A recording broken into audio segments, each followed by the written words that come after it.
আসসালামু আলাইকুম ওরহমতুল্লাহি ওবরাকাতুহু। বিসমিল্লাহির রহমানির রহিম। সম্মানিত দর্শক, আশা করছি সকলে ভালো আছেন। দর্শক শ্রোতা, আজকে যে বিষয়টি নিয়ে আলোচনা করব মসজিদের ইমাম নিয়োগ সম্পর্কে। আরও হয়তোবা একটি ভিডিও আপনাদেরকে দিয়েছিলাম, মসজিদের কাদেম লাগবে, কতগুলো শর্ত দেওয়া হয়েছিল সেগুলি আপনাদের সামনে উল্লেখ করেছি। আজকে কমিটি নামক কিছু ছাগলদের মুখোশ উন্মোচন করব।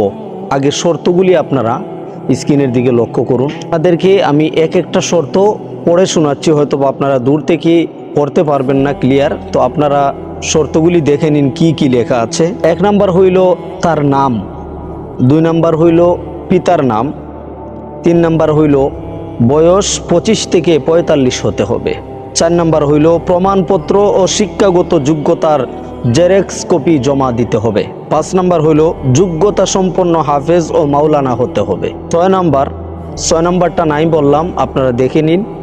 7 নাম্বারটা হইল 4 ওয়াক্ত নামাজ আদায়ের ইমামতি করতে হবে। 8 নাম্বারটা হইল আবেদনপত্র জমা দেওয়ার শেষ তারিখ। 9 নাম্বার হইল মসজিদ কমিটির নিকট আবেদনপত্র জমা করতে হবে। 10 নাম্বার হইল যোগ্যতা সম্পন্ন হাফেজকে অগ্রাধিকার দেওয়া হবে।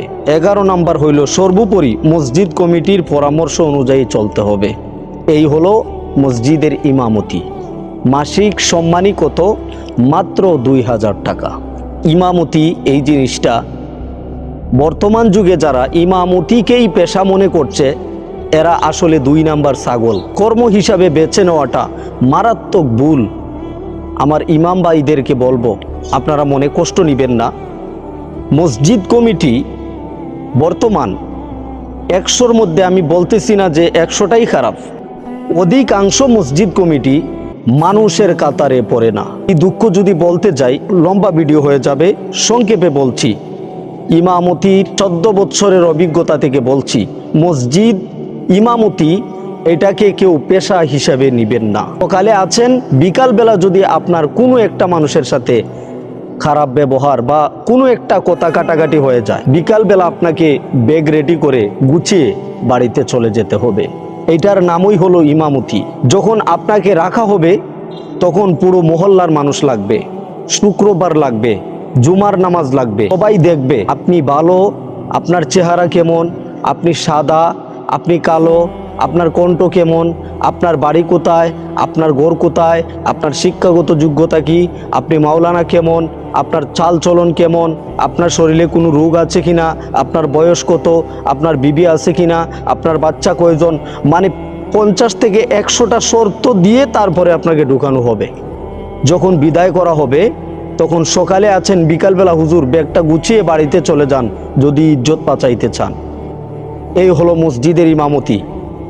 আর এখানে এই সমস্ত শর্ত, আপনারা এই শর্তগুলি যদি মেনে মসজিদে চাকরি করেন, এই খেদমতটাকে পেশা হিসাবে নিয়ে নেয়, তার জীবনটাকে সে লাত্তি দিয়ে ফেলেছে। সাবধান, মসজিদের ইমামতি যারা ইমামতি করে গ্রাম অঞ্চলে, আমি এই কথা বলছি না যে সব মসজিদেই এরকম করা হয়, কিছু কিছু মসজিদ কমিটি আছে ভালো, তাদের কারণে মসজিদের ইমাম যথার্থ সম্মান পায়। মসজিদের ইমাম শব্দের অর্থ কি সেটা জিজ্ঞেস করবেন।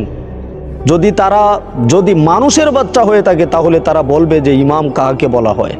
যদি মসজিদের ইমাম যদি দোষ করে ফেলে, তাহলে যদি কমিটি হয় তাহলে এইভাবে বসে মসজিদের ইমামকে নিয়ে যে হুজুর আপনার তো ভুল হওয়ার কথা নয়, হুজুর মানুষ ভুল করে ফেলেছেন, এখন এই কমিটিরা বলবে, তখন মসজিদের ইমাম এই দোষটাকে শুধরিয়ে ক্ষমা চেয়ে আবার ভালো হবে যদি সে অজান্তে দোষ করে ফেলে। আর যেই ব্যক্তি জেনে শুনে অপরাধ করে তার পিছে ইক্তেদা করা ঠিক নয়, এটাও ভুল হবে। মসজিদের ইমামদেরকে আমি ভালো বলে ফেলি, এমনও তো মসজিদের ইমাম আছে যে ইমামতি করতে গিয়ে বিভিন্ন রকমের কেলেঙ্কারিতে লিপ্ত, তো তারা কি ইমাম?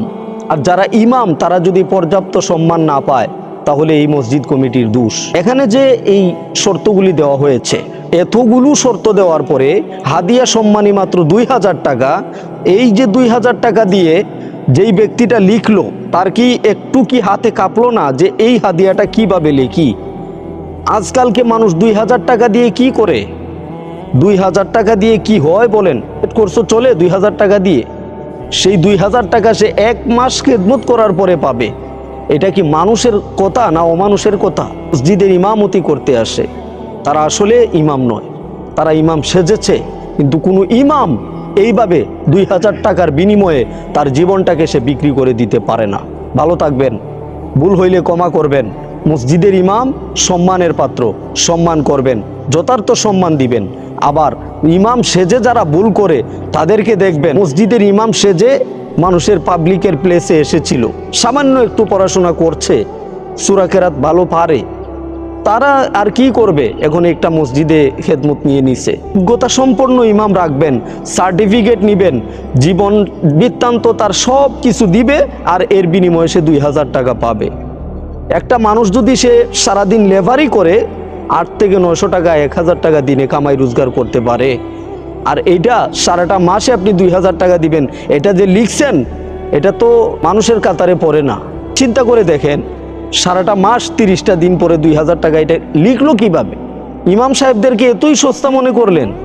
আল্লাহ পাক আমাদেরকে হিফাজত করুক। হয়তো অনেকের মনে কষ্ট যাবে, মাফ করবেন। ভালো থাকবেন। আসসালামু আলাইকুম ওয়া রাহমাতুল্লাহি ওয়া বারাকাতুহু।